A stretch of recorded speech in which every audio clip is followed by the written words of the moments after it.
Hey, I'm Blake Giles. I'm Jim Hardin. This is Sidelines and Headlines. And we're here to talk about high school football and college football, maybe a little bit about the Falcons too.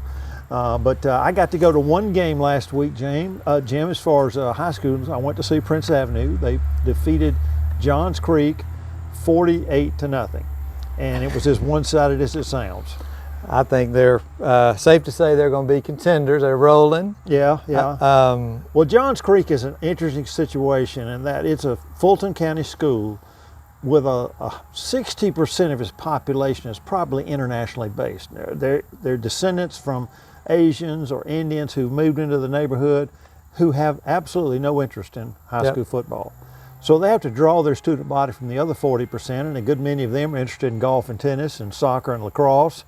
So they just don't have, they probably have AA numbers in terms of the number of players they have on the squad. They had one senior on in the game. Gosh. And the coach before said they'll probably play about 24 players because they had a junior varsity game the night before, and the limitations are you can only play so many players. They never really seriously threatened. They've played 4 games this year, haven't scored. I don't know for sure. I can't remember if they even passed midfield, maybe once or twice. And Prince scored without effort, really. It was a pretty effortless game. They played both quarterbacks about equally and equally successful on both parts. So a good win for them. And now they're back home this week against Westside out of Anderson, South Carolina. Last year, Westside beat Prince 49-41 and then went on and played for the state championship, lost in the state finals. This year, Westside has given up either 6 or 7 touchdowns and 3 one-sided losses. So apparently they've lost a lot of players. Plus, they will not have their public address system working for them. The game last year up there, but when Prince had the ball, they turned up the music loud on their PA system. Well, that's against the rules. And Prince Avenue coach Greg Vanderbilt turned to athletic director Richard Rickards, said, "You got the South Carolina rule book, find the rule in there." So at a timeout, he went out and showed the rule to the official. The official says, "Oh, we don't enforce that." What do you do with that? That's unbelievable. Well, it sounds like Prince may be in a little position to get a little revenge this year. Oh, I think they will. I think they'll do well this Friday night, and then they can start looking toward on down the way toward region play. Hey, did you see the Colquitt County, Lee County results? I saw it. I didn't know all the details. So you shared a little bit about that with me. You know, in Georgia high schools, if you get ahead by 30 points, at halftime, the losing team can choose to have a running clock. In the fourth quarter, it's mandatory. And going into the fourth quarter, Colquitt County was up 43-12. So that's 31 points. Lee County, with a running clock, scored 24 points and had a chance for an onside kick with 1.5 minutes to play to come back. That would have been an unbelievable comeback. Yeah, that would have been the story of the year. And the final score, 43-36, lost by 7. Unbelievable. They must have scored 3 touchdowns, gone for 2 every time. I don't know the details of it. Well, that was a different kind of shootout. We talked briefly last week about Carrollton coming to Gainesville. They had a shootout. I think it was tied up 21-21 in the fourth maybe, and Carrollton ended up winning by like 3 touchdowns. Yeah, they dominated the fourth quarter. That was a crazy game. Gainesville, I think, had an interception late in the third quarter to pull with it. It was 22-21 going into the fourth quarter. Clark Central was off this week. Athens Academy was off. Athens Academy's Commerce this week. Both of them were off last week. Yeah, both of them are off. Oconee County beat Stevens. They're off this week. Cedar Shoals lost to Morgan County, which they have a pretty no shame there. Morgan County is really a good program, doing well. And but what about? I think it's safe to say, you talk about Prince.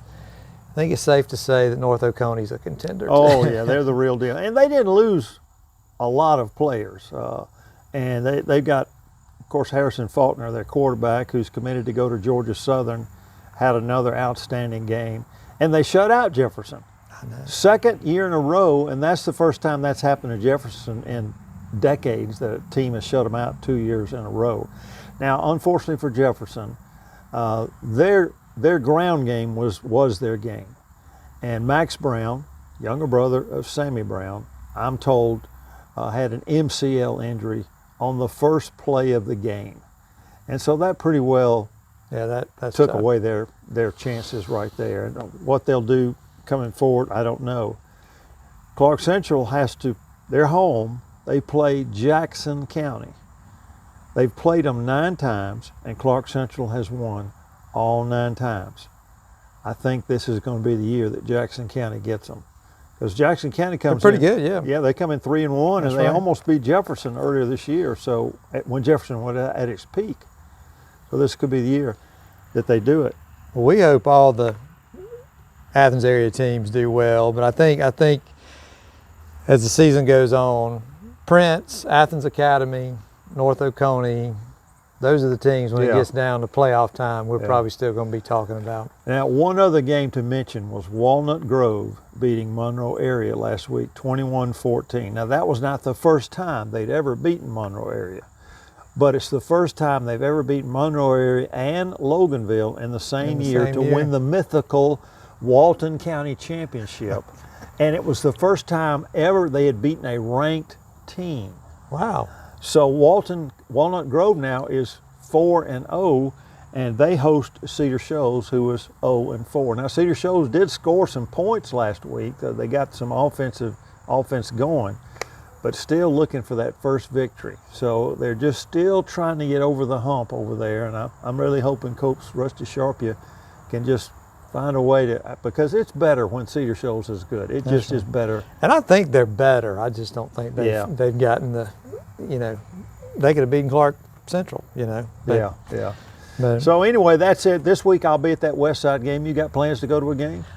I don't know. I'm still working on that. I got to check with the wife. I understand that. She may not be quite the high school football fan No, you are. unfortunately, she's not. Now, while I'm at it, let me ask you, how did Presbyterian do last week? They won. They won, so they're unbeaten now, aren't They beat Erskine. Okay. You're talking about Presbyterian College, Yeah, right? Presbyterian College, yeah. And I saw where they're ranked in the top 25 now of the FCS poll. So Yeah. we'll keep up with the Blue Hose every All week. right. Well, we're going to talk some college football when we come back. Also later, we're going to have an interview with David Weeks, who's the father of 3 linebackers playing at LSU, and we were able to catch up with him last week before the Florida game, so we look forward for that. So stay with us here on Sidelines and Headlines.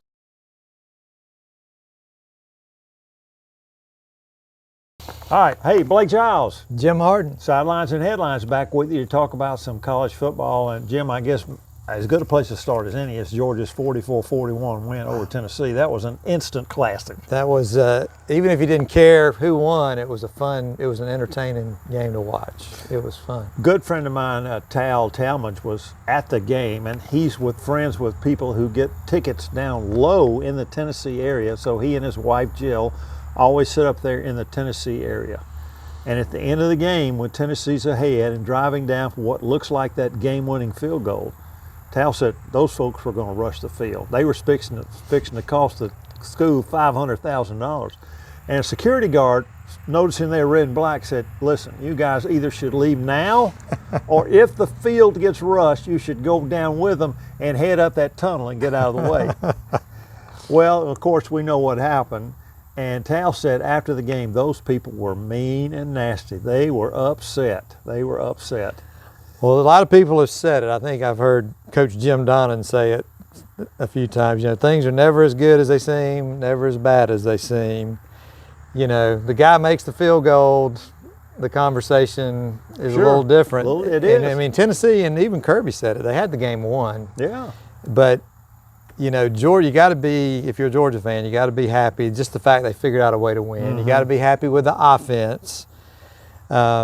So what was your impression of Gunnar Stockton? No, I thought he looked great. I thought he looked like Stetson Bennett, the 4th or the 5th or something out there. Well, I'm telling you, that throw he made to London Humphreys at the end of the 4th quarter, that's an all-timer. No, it was. That's going to be one of the all-time great plays in Georgia football lore.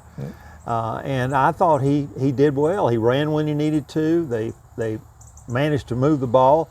Still a little concerned with the offensive line. They had some breakdowns late. I'm not sure they've got their rotation down and exactly who needs to be in when and all those kind of things.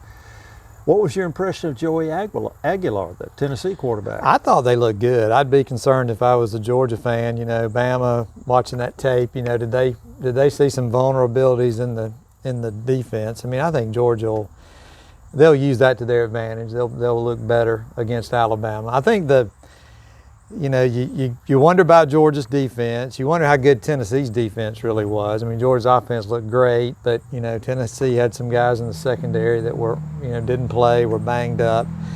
And, you know, you got to think Georgia's defense is going to be good a lot better down the stretch. Not many teams are going to score 40 on them. Well, I mean, Aguilar, the first quarter, played perfect football. He did. Every throw on the money. I mean, he could not have played any better.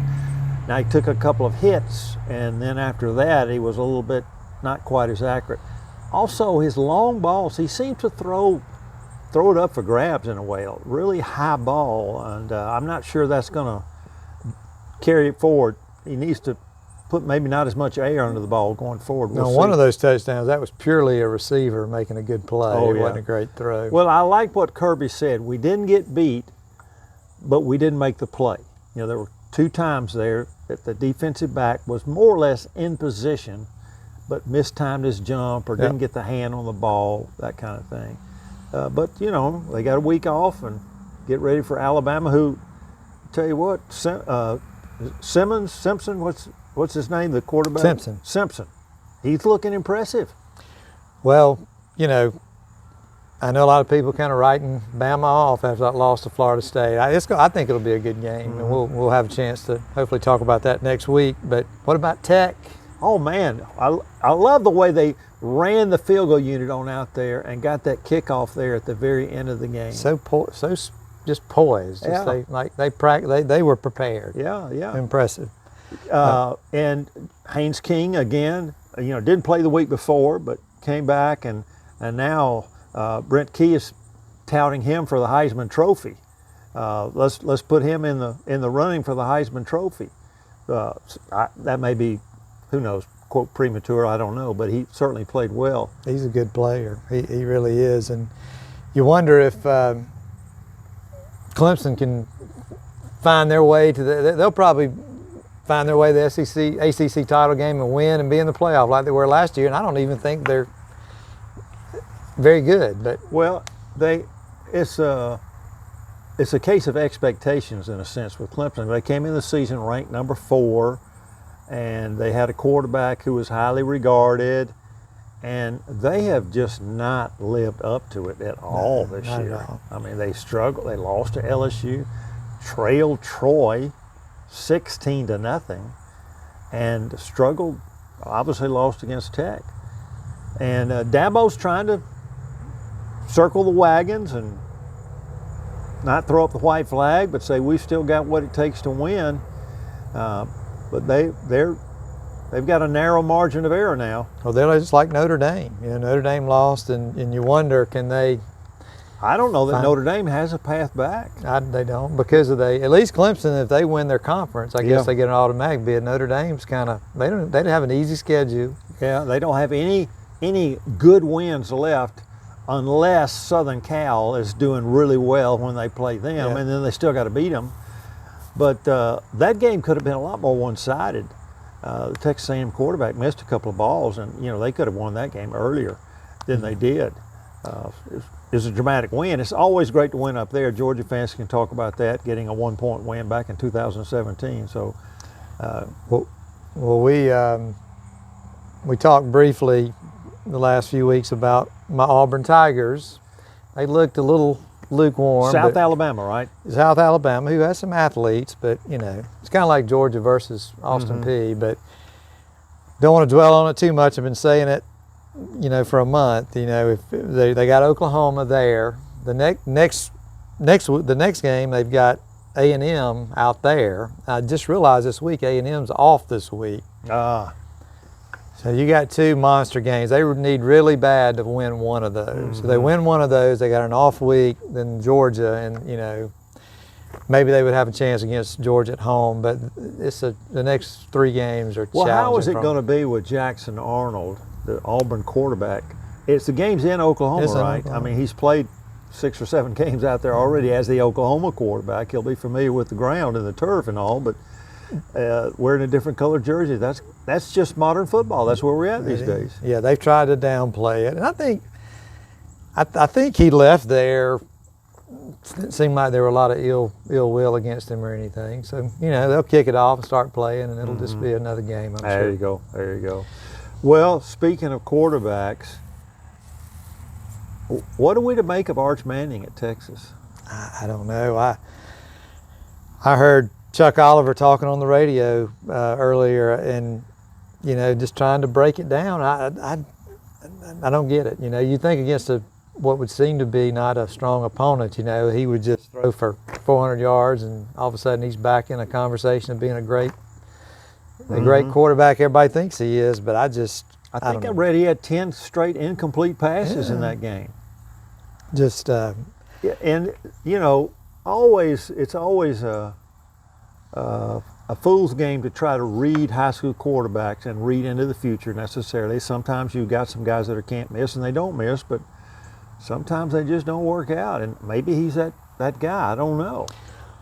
I thought just a little bit I've watched him, I was like, does he really have the supporting cast that everybody thought he did? And that's what one of the things Chuck Oliver was saying. I mean, on paper they've got good guys around him. Didn't they have to rebuild their offensive line? Yeah, I think pretty much like Georgia has. And people don't appreciate sometimes how important that position is for the offensive line. And I think that's been the root of some of Georgia's problems, is not having that consistency up front in the offensive line. So maybe it doesn't go any further than that. Now, I did read this. Texas has got a 5-star quarterback who is committed to come there next year, Dia Bell. And he has shut down his senior season because of some injury concerns. And so if you're thinking, okay, if Arch doesn't work out, we got this 5-star coming in next year, that may not be the answer either. Yeah, I don't know. I mean, they went out and bought him a tight end in the portal. I just don't know. Texas is one of those programs, where you talk about Georgia, Ohio State, LSU. They got everything they need to be successful. Yeah, I mean, how could they not have playmakers out in space that he can get the ball to? And they just look anemic. Yeah. I don't know. Yeah. Well, hey, now here's a team that has surprised me. It's Missouri, and they found a running back out there. They have. That guy got over 220 yards last week, and heck, they could be the surprise of the conference right now. All right, one other game to talk about: Vanderbilt over South Carolina. Did that surprise you? A little bit. The South Carolina quarterback getting hurt was obviously a factor, but I think they would have beat them either way. I think they might be good. I thought of something. You look at all the teams. You got the Georgias and the Texas and the probably LSU. And Tennessee. They're good. They were in the playoff last year. But you got so many programs that right now, I mean, they're feeling good, like they could be good. Vandy, you mentioned Missouri, A&M, even Mississippi State's undefeated. They got an easy game this week. They're probably going to be 4-0. Auburn, all these teams. We did the better or worse game before the season started. All these teams can't finish with 9 or 10 wins. Right. Somebody's going to lose. All right, that leads me to a game I want to play. Glad, sad, or mad. Let's look at each SEC program and a couple nearby and say, are their fans glad? Are they sad? Or are they mad? So let's just go in alphabetical order. Right. Alabama, glad, sad, or mad? Mad. You think they're mad? Why? I think they're just spoiled and they're frustrated over that they're reeling over that Florida State. I think they're beginning to get back to glad because they played 2 pretty good games. Now the first one was not against a very strong opponent, UL Monroe, but the win at Wisconsin was a legitimate win. I think so. Now they got an off week, and then the tale will be told with the Alabama-Georgia game.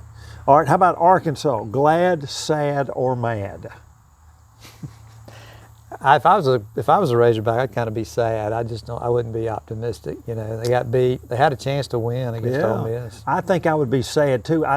you know, they say that Sam Pittman's been on the hot seat, but he's fielding a competitive program. He is. And they just a little bit short of being able to get over the top. All right, how about Auburn? Glad, sad, or mad? Glad. Yeah, I think they're definitely I think that I know personally I'm ecstatic to be 3-0. At this point, you know, the next 3 weeks may be ugly, but they got to be glad right now. Yeah, I mean, the last year was a struggle, and you know, they just couldn't get anything going.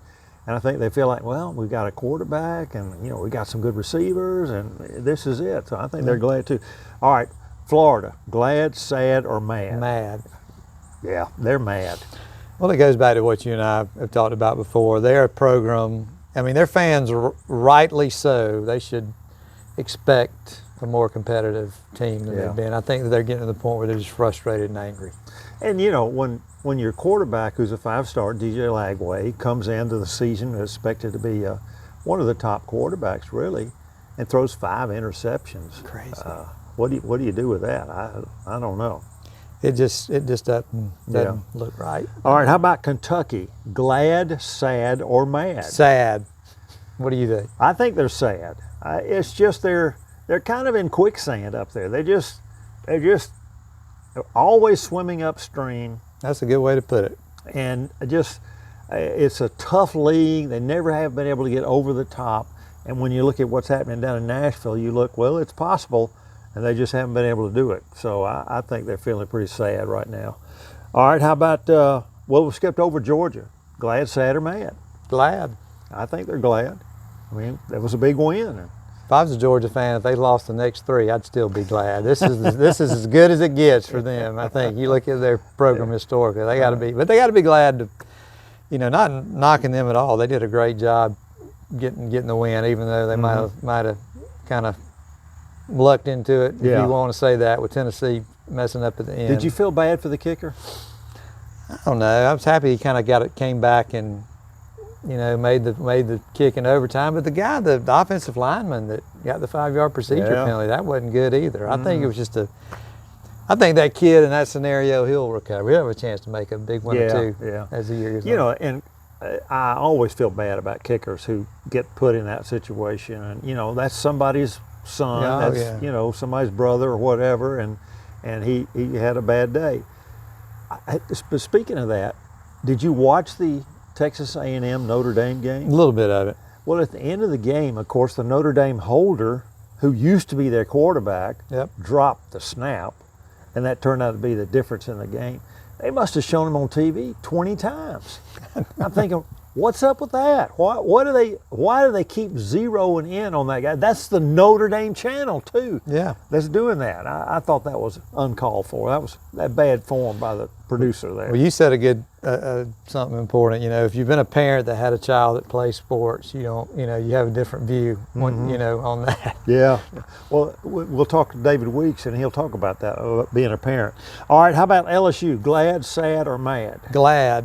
Yeah. If they can overcome their coach, they may have a chance to really make some noise. Now, he was mad after the game. Did you see that? I saw that. He got upset with a question from one of the reporters, a TV reporter, and I thought it was a pretty fair question. You get 5 interceptions and you only score, 20 points? You ought to get more points than that, wouldn't you think? He does. And one thing I don't like, I think a lot of people don't like about Kelly, I've seen him, he's gone on a few rants, and they just don't seem genuine, you know. When Saban used to go on them, you felt like it was coming from the heart. Well, now, to be honest and give him credit, Brian Kelly did come back and make a public apology as well as a private apology to the TV reporter, and he said, I need to do better in my media relations. But, you know, I've been there. I've been in that audience where you're asking questions, and sometimes the questions are not very well phrased. And coaches are in the heat of the moment, and this is an emotional experience for them, win or lose. And so they're keyed up, and I don't hold it against them if they lose their temper for a moment or two. It's no big deal. So well, those coaches need to keep in mind the the media and the fans, those are their customers. Yeah. All right. Mississippi State, glad, sad, or mad? Glad. Absolutely. Yeah, they got an easy game. Whoever it is they play this week, like I mentioned earlier, I think they'll be 4-0. That's just unbelievable. They already won more than they won all of last year. Okay, Missouri, glad, sad, or mad? Glad. I looked at, Auburn's got to play Missouri in a few weeks. I'm already getting nervous about that one. I mean, they can if they're hot, they can beat anybody. All right, Oklahoma, glad, sad. Yeah, they're glad. They got a quarterback who's getting Heisman Trophy considered. In fact, he's the latest odds. He's number 2 on the Heisman list. You know who number 1 is? I saw that. But I can't remember. Our old friend Carson Beck. That's right. Miami. Yeah, that makes sense. Yeah, that's right. All right, how about Ole Miss? Glad, sad, or mad? I guess they're glad right now. Yeah, they're lukewarm glad. They're undefeated. I don't know if they're really thrilled with what they've done, but I tell you, Lane Kiffin did a job with that backup quarterback. He did. Transfer from Ferris State, and he had a great game against Arkansas. So kudos to him. All right, South Carolina, glad, sad, or mad? I don't know. The Gamecocks, they're kind of, psychologically, you never know where they are. I'm gonna say sad. I think they're mad. You're probably right. I think that they feel like they've underperformed this year based on what they did last year, and of course now Virginia Tech already pulled the trigger, fired their coach, and there's 2 names that have come up for where they should go to.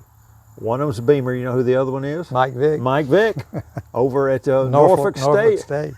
And I like what he said. I'm looking ahead to the next game. It'd be interesting for Vick to get the job up there. I don't know if he's quite ready for that. Yeah, that'd be a big jump. Yeah, that'd be tough. Yeah. All right, Tennessee, glad, sad, or mad? Mad. I think so too. They're mad. I mean, they thought they had Georgia after 8 straight losses, and like I said, my friend Tal, he said at the end of the game, they were just mean and nasty. So they're mad up there. All right, Texas A&M, glad, sad, or mad? Glad. Very much so. Yeah. It was a big win up there, and they're unbeaten right now. And as I mentioned earlier, they got the off week, then they got Auburn, which may not be good for Auburn. It's probably good for them. All right, Vanderbilt, glad, sad, or mad? Ecstatic. They may be mad with joy. You and I both thought last year was a flash in the pan, that this year was going to be a down year. And Clark Lee has really turned that program, and they're not a juggernaut by any means, but they're competitive now, and you cannot take them for granted. But they got a quarterback, he's, whatever you think about him, as an individual player, he's got that little Stetson Bennett factor where he's got a little swagger. He kind of lifts everybody else up, and that Clark Lee, I think he's kind of got them believing a little bit. They can be competitive against whoever. Yeah. So. All right, Clemson, glad, sad, or mad? Mad. They are mad. They are mad. And Dabo gets, Dabo built them into a perennial powerhouse for several years. And then kind of the rules changed. The transfer portal, NIL, and there's just a perception that he has not kept up. Whether that's accurate or not, I don't know. They've got a bunch of defensive horses on that team, but the offense is just underperforming right now, and that could be I think people are angry about that. They are. They're a little spoiled. Yeah. Their fans, I think they have an easier path than some of the SEC teams, so I think their fans are right to have a little, they should expect to beat Georgia Tech. Yeah. Well, speaking of Georgia Tech, glad, sad, or mad? Glad. Yeah, I think so too. I mean, they've got a big win over a ranked team. Whether Clemson proves to be worthy of that ranking will play out over the year, but it was a big win either way, however you look at it. Absolutely. And, who they play this week? I can't remember. Who, Clemson? Tech. Tech. Oh, why did you have to ask me that? I'm having a brain lag. I think it's somebody strong. Yeah, that's not a pushover team kind of. So, all right. Well, it was another classic weekend of college football that shows you why we love the sport so much, with so many close games and comebacks, and the Georgia game was right up there at the top of them. And well, I'm already getting nervous for Oklahoma, Auburn, 3:30 on Saturday. Georgia, you can relax this week. Yeah, we got an off week this week. So. Well, we had last week was the 24th anniversary of 9/11. Yeah. You and I were chatting. Of course, that's a somber, terrible thing. And then you had the Charlie Kirk deal, that was tragic. Tragic. And I know we're not going to get into politics, but I was going to ask you. I've got a funny little. I think it's funny. A little 9/11 2001 sports story, and you said you kind of have one too. Well, mine is a little bit. When that happened, the Georgia-Houston game was supposed to be played the following Saturday, and as around the country, teams postponed that game. It was played in December. And at the time, I was doing a little freelance work off and on for the Associated Press, and they asked me to go to Sanford Stadium that day and just kind of what were my observations. And of course, it was deserted. I went through the bookstore and nobody's there, and the flagpole, you could hear the chain rattling up against the flagpole. It was a beautiful day, but it was just like an off weekend. There was nothing going on. So that was kind of the memory I had of that particular weekend as it relates to college football. Well, the big thing you remember in the 90s, Florida and Tennessee that was a huge game every year, and they played early in the year. In Florida, you won. I think Spurrier beat Tennessee like 9 out of the 12 years he was there or something. But that year, that was going to be the week they played, and it got pushed to December, and Tennessee upset them in overtime and went on and played. And actually got beat by Nick Saban and LSU in Atlanta. But, Gator fans, that was a great team. I think they had their running back, I think it was Ernest Graham, got hurt.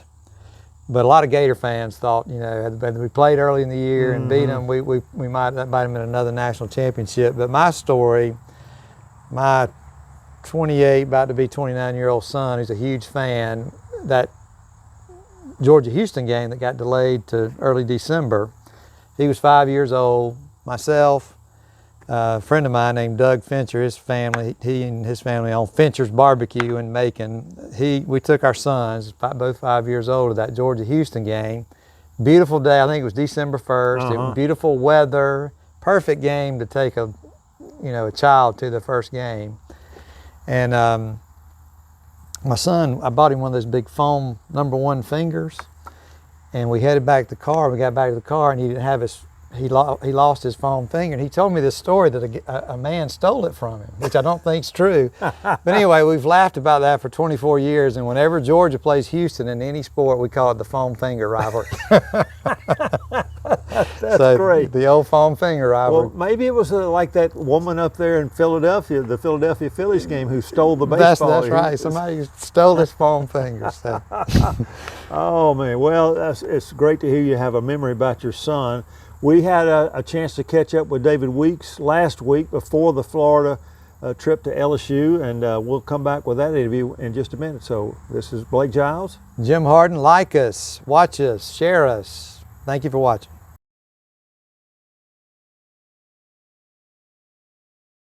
Hey, this is Blake Giles with Sidelines and Headlines, and I'm joined by David Weeks, a friend from a long time ago, and going way back to the days when he played at the University of Georgia, and I was a reporter for the Athens Banner-Herald, and he was one of the Ray Goff's favorite guys to trot out and visit with the media. And then, David, you remember you and we did a high school football game one night together. I think it was over at Winder. You were my color commentator. I think I was. That was a ton of fun. I think we saw Winder play Clark Central, and it was a great ball game. Yeah. Well, listen, David, you're over in LSU right now, getting ready for another weekend of football. You spend a lot of weekends in LSU right now. I do. Baton Rouge has become Aaron and I's second home. Half our family with our 3 boys all being here. We got our family. I'm so thankful. We're so tight knit, and just thankful for the moments that we have together. I just had breakfast with 2 of them. Which 2 did you get to spend some time with? I was with West and Zach, so the oldest one and the youngest one. Okay. All right. Where was Whit? Whit had to go to the facility, do a little treatment. So he would have been there with us if he didn't have to get his get some rehab done. All right. Well, I know you and Aaron treasure those moments. Tell me, what's a typical weekend like for you nowadays when you're traveling? Right. Yeah. So basically, I come out on Thursday for all the home games. I get here on Thursday and then go watch practice, see their walkthrough on Thursdays. And then me and the boys get together for a dinner on Thursday night and just kind of talk about the game, talk about last week's game, what all's going on. And then Friday morning, one of the things that I love is I've gotten older. I really enjoy walking. And so I've got a little 4-mile hike around the campus that I do right as the sun's coming up, and see the sun glistening on Tiger Stadium and the students are starting to get going. It just helps me get my mind right. And then Friday nights, we have a big family dinner, minus the boys. We always have a lot of people with us that come into town. It's funny. So many people in Athens have all of a sudden become LSU fans and want to come out here to Baton Rouge and see the boys play. And then we'll see them at the hotel tonight. And then tomorrow, our tailgating for a night game, we generally start about 10 a.m. and have several. Wow, it's a full day, isn't it? Full day. We're exhausted by the time Sunday rolls around. Do y'all fly out or drive? We do. We fly out. So fortunately, there's a flight that just goes back and forth from Atlanta to Baton Rouge. And I make my reservations back in March. So the flights are very reasonable back then. If you were trying to get out here now, though, it's probably $1,000 a flight. Oh, wow. Well, of course, I guess that Clemson home opener was kind of like a home game for you. It was a home game. It definitely was. We took a 24-person passenger bus up there, and we had it loaded down with people from Athens that wanted to come see the game. Well, it was a great win for LSU, obviously. Oh, it was great just to start the season off 1-0, because ever since we've been here, we always start off 0-1. So it was a great feeling, especially knocking off Clemson. Well, now you played at Clemson, I would assume. I can't remember specifically. I did. It was the 95 game. Remember when they trotted out those throwback uniforms? Oh, yeah. And they almost had the Michigan helmet, but it was purple and orange. Had that little cross over the top of it. Yes. The running back, Torrin Kirksey. Torrin Kirksey. He had a huge night that night, like 195 yards rushing or something. Well, what's funny, Blake, is he should have had over 200 yards rushing, but somebody got a holding call, and that bumped him down to 190. I don't think normally I was the guy getting the holding calls. I don't think that one was on me. But that bumped them back down to 195. Yeah, I do remember that game because of those weird uniforms that they had and everything. That's cool. That's cool. Well, tell me, how is it that your boys wind up at LSU? How did that all come about? Wow, it's such a cool story. West was getting recruited. His junior year is when COVID hit. And so in March, recruiting got shut down and never opened back up. And it was just starting to pick up for him. The one place that he had visited that he really had a connection with the coaches was UVA. So he went to Virginia and had a good freshman year, got on the field, played, had a start under his belt. And then when Bronco Mendenhall left, and this was right when the transfer portal just started becoming a thing. And, I'm an old school guy, Blake, so I never really even considered the portal, but he called me up and said, Dad, because he loved the coaches. And even at the time I thought, well, if a coach can leave, a player ought to be able to have the opportunity to leave. The portal's become something entirely different nowadays. Yeah. But, so he jumped into the portal, and I told him, I said, Bud, make sure that you keep the ties at UVA, because you never know.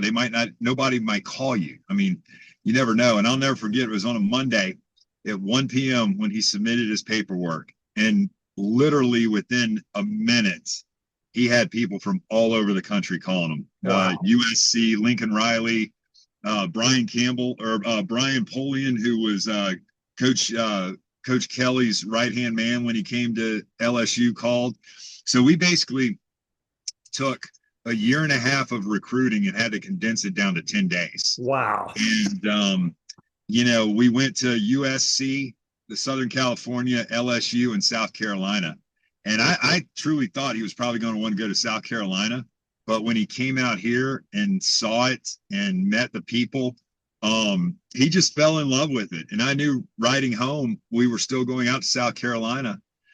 And I said, Bud, what are you thinking? He said, well, I'm going to wait till Saturday, but I really think I like it out here.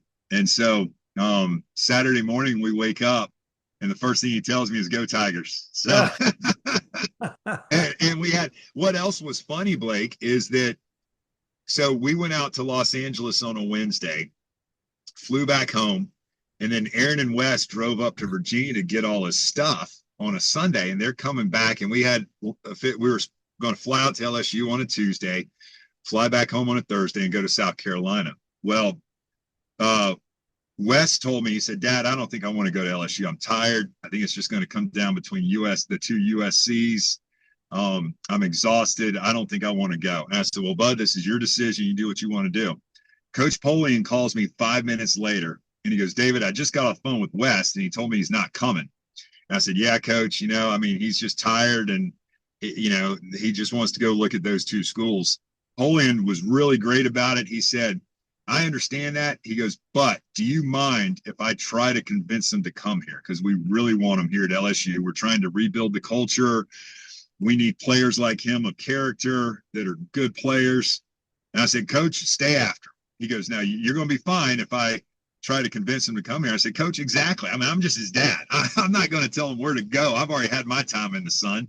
This is his turn. And so I actually was texting with Coach Polian before the season started, thanking him again for staying after Wes, because it was such a life/family altering decision that Wes made, because then it was the domino effect of Whit coming to LSU and then Zach coming to LSU. So I never in a million years would have dreamed that we would be here, but it's turned out for the best. Well, now, David, I can remember when these guys were playing in your backyard and were just young pups and everything. And did you even those days think, I'm going to have three boys that are playing college football? Never. Because I just wanted them, I wanted them to follow their own path. And, football at this level is very hard too. Oh, yeah. I don't think people realize what these kids go through. It's they're in the real world. The boys, they leave their house at 6 a.m. every day, and they don't get home until 8 p.m. And, it's a grind. They love it. They embrace it. And I'm just thankful for the opportunity.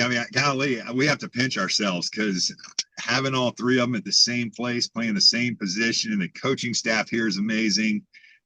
Their relationship's amazing. The guys on the team are so tight. It's really a special group. Well, tell me about Brian Kelly. Folks down here don't know him well. Of course, he came when he was with Notre Dame, but tell us about Brian Kelly. We love BK, and this might be the best way to sum up the type of person BK is. He's got children that are my children's age. He has a daughter who's a little bit older than West. She works in Atlanta with a sports agency. He has a son who's West age, who is actually a football ops guy with LSU. And then his other son, Kinzel, is right between West and Whit. And Kinzel's a walk-on linebacker. And we have hung out with his kids, and his kids are amazing. They're great. They're funny, just good characters, have a very strong sense of ethics. And that's Coach Kelly. I think he gets a very bad rap here in the South just because of how he started here at LSU, and people see the red face and all that kind of stuff. But BK, we love him. He's a great guy. Aaron and I have gotten to know him and his wife. And they're really just good people. BK, I think he would be successful if he was not a football coach. He would be the CEO of a Fortune 500 company. He knows how to build a team. He knows what buttons to press. He does some great things for the kids too. I think he's really evolved as I knew of him when he was at Cincinnati and when he was at Notre Dame, and I thought the same thing everybody else thought about him until I got to know him. And I think he's very smart when it comes to football, but he's also a great judge of character, and he really sets the tone, and he surrounds these boys with coaches that they love and they respect and they want to run through the wall for. Yeah. So we have nothing but great things to say about BK. Well, David, you've been around, of course, the Georgia football culture for a long time, having played at Georgia and then settling in Athens and working around the university. How would you contrast or compare Georgia's football culture with LSU's football culture? Right. I think there's a lot of similarities. Obviously, with what Kirby's been able to do at Georgia, uh, BK, it's taken him a little bit longer to get there because it was a total rebuild after Coach O left. But there are a lot of similarities. If you really listen to BK and Kirby talk, they say a lot of the same things. They just might say it in a different way. They're going to hold their players accountable. They're going to set the standard extremely high. They are not going to tolerate any of the nonsense that goes on as far as being late to meetings or, this other stuff. And then they're also going to have their players' backs too, meaning when something does happen, they might handle it internally. And I promise you, you don't want to know what they do to them internally because that's what gets them. That's why they try to walk that straight and narrow line there. But, and I also think too, the thing for Aaron and I just still living in Athens and knowing the Georgia culture so well, the fans out here are so passionate, just like they are in Athens, and it means something to them. And they live and die by what these boys do on a Saturday in the fall, and it is something that's very unique to the South because I was fortunate with Whit and Zach and their recruitment. We got to go visit schools all over the country, and I can tell you the SEC is onto a great slogan when they say it just means more. It really does just mean more down here. Yeah. Well, now, did Whit play against Georgia in the Mercedes-Benz Stadium game a couple of years ago? Yes. So actually, that was West because Whit was West, still in I'm high sorry, school. West. Yeah. So West was on special teams against Georgia. How was it for you that game? I mean, that had to be a little bit unique. You know what, Blake? Well, it's so funny. I get asked that question all the time, I'm and sure. I understand where Georgia fans are coming from, but when they say, "I bet it sure is hard for you," I go, "It's not hard at all. I'm cheering for the Tigers," and they're like, "Oh, really? I can't believe you're cheering for them." I go, "What would you do if your sons were playing at a different school? I'm not going to cheer against my own sons." And I love Kirby to that. Kirby and I played together. Bobo and I played together. Wick got recruited. And when our official visit to Georgia, Witt still laughs. He goes, "Dad, I think you, Kirby, Muschamp, and Bobo had more fun on my official visit than I did." I said, "Oh yeah, because it was just like '94 in the locker room all over again." Well, I know you told me that, was it you and Muschamp that used to sell lumber together? Was Yeah, that you two we guys? sold lumber for Jimmy Rain and Great Southern Wood, and our job was to drive Coach Goff all around the state of Georgia trying to sell lumber. Oh, man. Well, one thing I wanted to ask you, we keep up with high school football, obviously, still in this area. And of course, you were involved with coaching as long as Zach was over at Oconee County High School, right? That's correct. Yes, sir. I just retired. This is my first year of retirement from coaching. Well, do you miss that in any way? You know what? It was such a great chapter because I did it coaching youth football all the way up to high school. And I actually don't miss it at all. I'm very content with being able to turn that chapter over in my life. And I'm so thankful that because beforehand, I was never able to come out to LSU on a Thursday when I had a Friday night game. Yeah. And I would get home at midnight, try to calm myself down, wake up at 4:30, get to Atlanta, get on an airplane to go see the Tigers play. Yeah. And so now I'm really able to take a deep breath and just enjoy this moment because this year it's going to go by so fast, and I just want to be here for every moment there is. Well, is West a senior this year? He's a senior, yes. So he's this will be the only senior. year all three are together. Is that correct? It will be. It will be. Is there a chance all three will be on the field at one time, or has that already happened?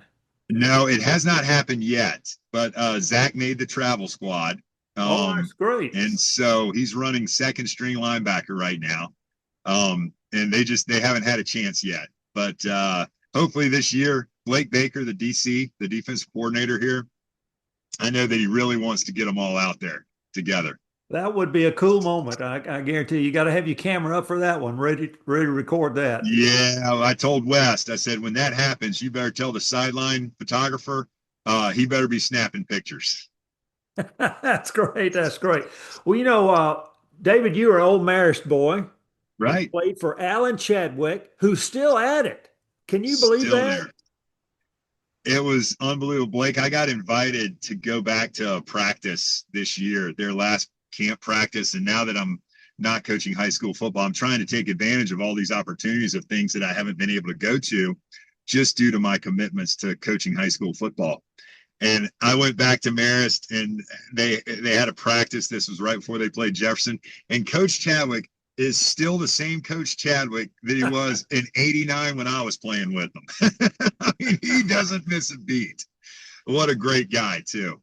I had never met him. He came to Georgia originally, That's and right. Was it East Tennessee State where he transferred to, I East think, Tennessee State. That's correct. and then had a Yes. cup of coffee with the NFL, I think, didn't he? He did. Yeah, I believe it was with the Bears. Yeah, and then of Mm-hmm. course he's been high school coaching ever since, and has had great success. Has won state championships, and of course the program there speaks for itself of what they've been able to accomplish over the years and everything. It's amazing, and Yeah. it's I think one of the keys to Coach Chadwick's success, he still has guys that are on his staff coaching with them that coached me in high school, and that shows Wow. you how long. And I'm 52 years old now, so So it's they been a want to minute. stay with him then, don't they? They want to stay with them, and I think that's the mark of a true leader Hmm. when people want to stay. Yeah, yeah. Well, David, tell me about your businesses right now. How are things going? You still got your restaurants? I'm still in the restaurant business. I love it. We have 3 different brands. Barbaritos obviously was our first brand that I got into 22 years ago. And then we have Dunkin' and Nuke's Eateries. And all of our stores are within a 4-county area of Athens. We're in Clark, Oconee, Walton, and Barrow. And just love it. I mean, I'm so thankful. Obviously, football is a passion of mine. But the restaurant business is another passion of mine Well, too. I'm So sure that out there in Baton Rouge, you've been introduced to some interesting Cajun or Creole cooking. Any chance that there might be some of that bleed over or another franchise come over this way? I look because it's funny. I actually have been able to meet a lot of restaurant owners out here, and we talk about it all the time. And I love the Cajun food and the Cajun culture. It's so unique. I tell people all the time because it's almost like there's this mythical aura of Baton Rouge, especially in Athens, because back in the old SEC East and West days, I mean, Georgia and LSU didn't play each other a lot. I mean, there's been 1 or 2 games where the Georgia fans have been able to come out to Baton Rouge. So people hear all the stories about it. And I'll tell them, I say, guys, everything you hear is true times 10. It is crazy out here. This LSU team, is this have the makings of a championship team? I believe it does. And I'm not afraid to say that. This bunch,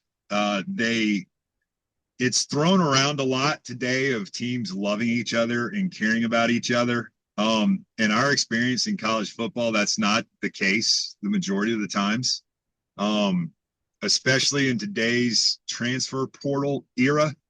The danger that you run into is if you take a kid from another school, there's probably a reason he's transferring, right?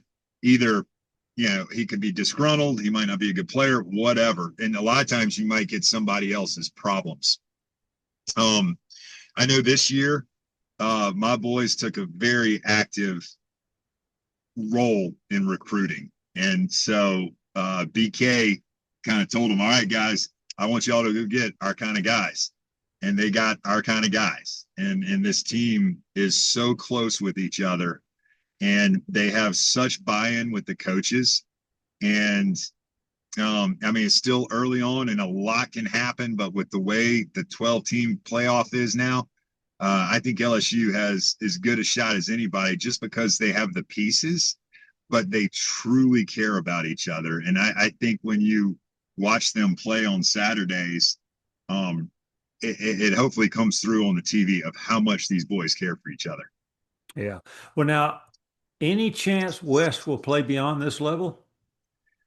Yes. Him and Witt both have talked with agents, and I've learned so much about that process and how that works.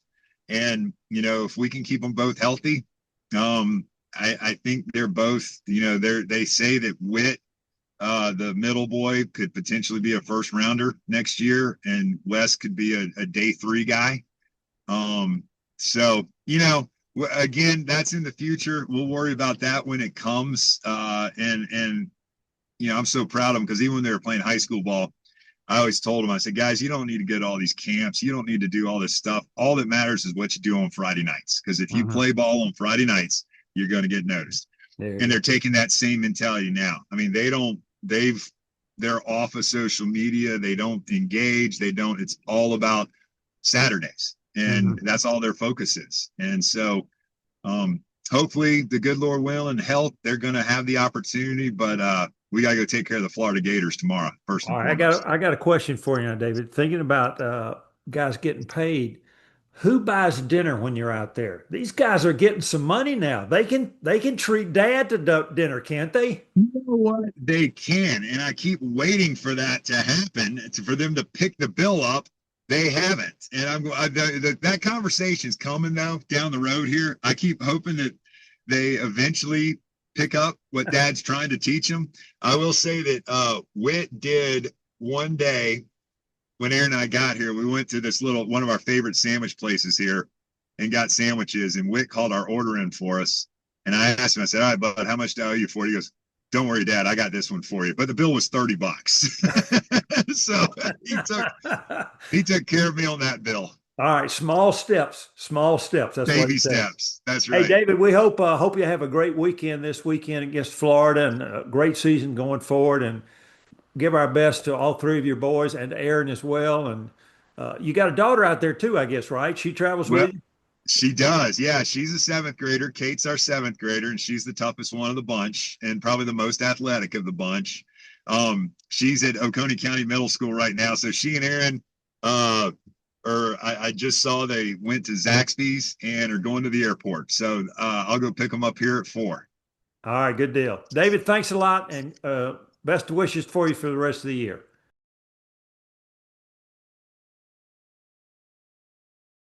Hey, I'm Blake Giles. Jim Hardin. And we're on Sidelines and Headlines. And we're back after that great interview with David Weeks. And it was interesting. We caught up with David before the LSU game with Florida. And as it turned out, the Weeks boys, they all left an impression of one type or another on the game. Of course, Witt got ejected very early for targeting. Now, I did not see the play. My wife told me it was targeting, and it was a good call. So. Yeah, I think it was. And then West, his older brother, played a good bit, but then he also, I think, got banged up and was taken out. And then they finally put in the younger brother, Zach, at the end of the game. And did you see what Brian Kelly had to say after the game? He said he wasn't sure he knew what he was doing, did he? Or something like that. Yeah, but he said he put forth good effort, So it was a great effort for LSU and a good win for them. And they're undefeated right now. It's the first time they've been undefeated in the Brian Kelly era. So there's a lot of excitement down there about football. So it was good to catch up with David, and he still keeps up with what's going on around here locally. But he says if Georgia and LSU play, ain't no question, he's pulling for LSU. Hey, blood's thicker than blood sometimes. There you go. But yeah, can you imagine as a dad having 3 guys playing for I know, no way. I knew those boys when they were boys. We did a feature story in Oconee the Magazine years ago about some of the Georgia lettermen who'd gone into business for themselves, and David was on the cover with his 3 boys at the time, and they were just young fellows. Well, Jim, it's been good to be with you again, and we'll be back next week with some Sidelines and Headlines. In the meantime, as he said, you can always like us, subscribe to us, tell your friends about us, and spread the word about Sidelines and Headlines. Thank y'all. Enjoyed it, We'll be Blake. back next week.